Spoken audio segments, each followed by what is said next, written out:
తండ్రి మాట జవదాటని కొడుకుగా శ్రీరాముడికి పేరు. ఏకపత్ని వ్రతుడు, పెద్దల్ని గౌరవించటం, ఇలా ఆయన గురించి చెప్పుకుంటూ పోతే ఎన్నో ఉన్నాయి. ఆయన చరిత్ర భావితరాలకు స్ఫూర్తిదాయకం.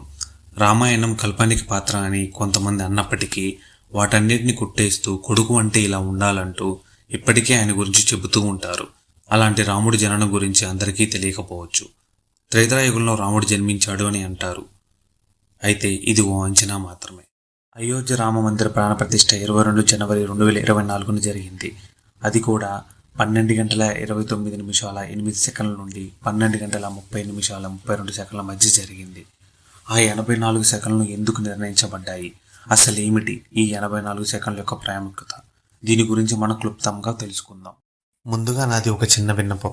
జీవితంలో అన్ని విధాలుగా ఫెయిల్యూర్ అయిన నేను ఏదో ఒక చిన్న ఆశతో ఈ ఛానల్ను ప్రారంభించడం జరిగింది. ఇది నా మొదటి వాయిస్ ఓవర్ వీడియో. మీకు ఈ వీడియో నచ్చుతుందని నేను భావిస్తున్నాను. మీకు ఈ వీడియో నచ్చితే ఒక లైక్, షేర్, సబ్స్క్రైబ్ చేసి నన్ను సపోర్ట్ చేయమని కోరుకుంటున్నాను. ఇట్లు మీ సూర్య. ఇంకా మన వీడియోలోని మెయిన్ టాపిక్ వస్తే, హిందూ ధర్మంలోని ఆచారాల ప్రకారం ఏదైనా దేవాలయంలో దేవుని విగ్రహ ప్రతిష్టకు ఎంతో ప్రాముఖ్యత ఉంది. ఆలయంలో విగ్రహాన్ని ప్రతిష్ఠించకుంటే దేవుడి ఆరాధన అసంపూర్ణమవుతుందని అంటారు. అయోధ్యలోని నూతన రామాలయంలో జనవరి 22న రామ్లల్లా విగ్రహానికి ప్రాణప్రతిష్ఠ జరిగింది. అసలు ప్రాణప్రతిష్ఠ అంటే ఏమిటి? హిందూ మతంలో ప్రాణప్రతిష్ఠ అనేది పవిత్రమైన వేడుక. ఆలయంలో ఏర్పాటు చేసే విగ్రహంలోనికి దైవాన్ని ఆహ్వానించటం.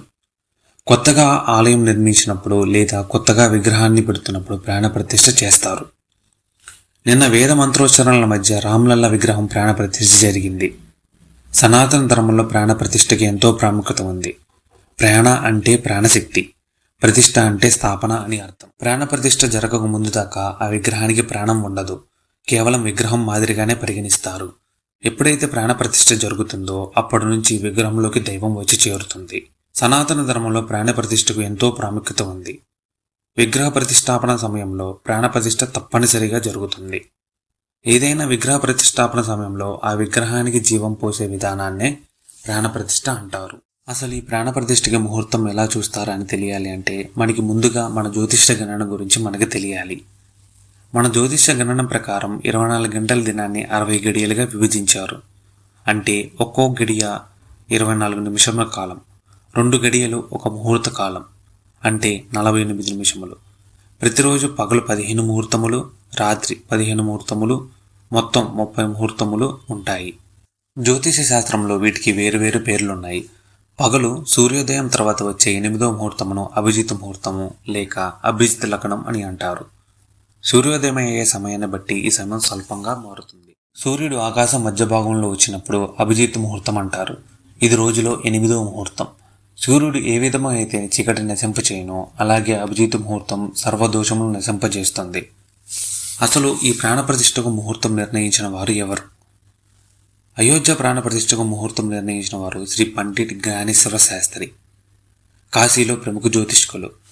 భారతదేశానికి అన్ని విధాల శుభపరిమాణాలు చోటు చేసుకోవాలని సంకల్పించి జనవరి 22న విగ్రహానికి ముహూర్తం పెట్టారు. ప్రాణప్రతిష్ఠ కూడా అభిజిత్ ముహూర్తంలో జరపాలని పండితులు, రాజకీయ ప్రముఖులు భావించారు. ఈ పండిత జ్యోతిష్కుడి ప్రకారం జనవరి 22 ముహూర్త పరంగా అనేక వానాల దోషాల నుండి విముక్తి పొందింది. 2024 జనవరి 22 మధ్యాహ్నం అభిజిత్ ముహూర్త సమయంలో సూర్యుడి గరిష్ట తీవ్రతలో ఉన్నప్పుడు పవిత్రోత్సవానికి అనుకూలమైన సమయం అని పండిట్ జ్ఞానేశ్వర శాస్త్రి ఈ 84 సెకండ్లు నిర్ణయించారు. 22 జనవరి 2024న అభిజిత్ ముహూర్తం 12 గంటల 16 నిమిషములకు ప్రారంభమై 12 గంటల 59 నిమిషములకు ముగుస్తుంది. హిందూ గ్రంథాల ప్రకారం త్రిపురాసుడైన రాక్షసుని శివుడు సంహరించిన సమయం ఇది. మరియు శ్రీరాముడి జన్మం ఈ అభిజిత్ ముహూర్తంలోనే జరిగింది. ప్రపంచం నుండి ప్రతికూలతను మరియు అన్ని దుష్ట శక్తులను తొలగించడానికి ఈ సమయం శుభప్రదం.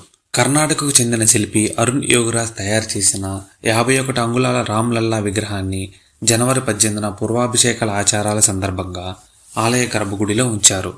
ప్రాణప్రతిష్ఠ కార్యక్రమంలో ప్రధానమంత్రి నరేంద్ర మోడీ గారు పూజలు నిర్వహించి రామ్లల్లా విగ్రహం కన్నులను నిన్న తెరిచారు. రామ్లల్లా ప్రతిష్ఠ హిందువులకి 500 ఏళ్ల నాటి కళ. ఇన్నేళ్లలో ఎవరూ చేయలేనటువంటి మహత్కార్యాన్ని ప్రధానమంత్రి మోడీ గారు సంకల్పించి విజయవంతంగా పూర్తి చేశారు. రామ్లల్లా కేవలం హిందువులకు మాత్రమే కాదు, జాతి, మతం, కులం అనే వ్యత్యాసం లేకుండా ప్రతి ఒక్క దేశ పౌరుడికి గర్వకారణం. నిన్న దేశమంతటా జై శ్రీరామ్ అనే నామంతో మారుమరుగుపోయింది. ఇప్పుడు మళ్ళీ ఒకసారి మనందరం కలిసి జై శ్రీరామ్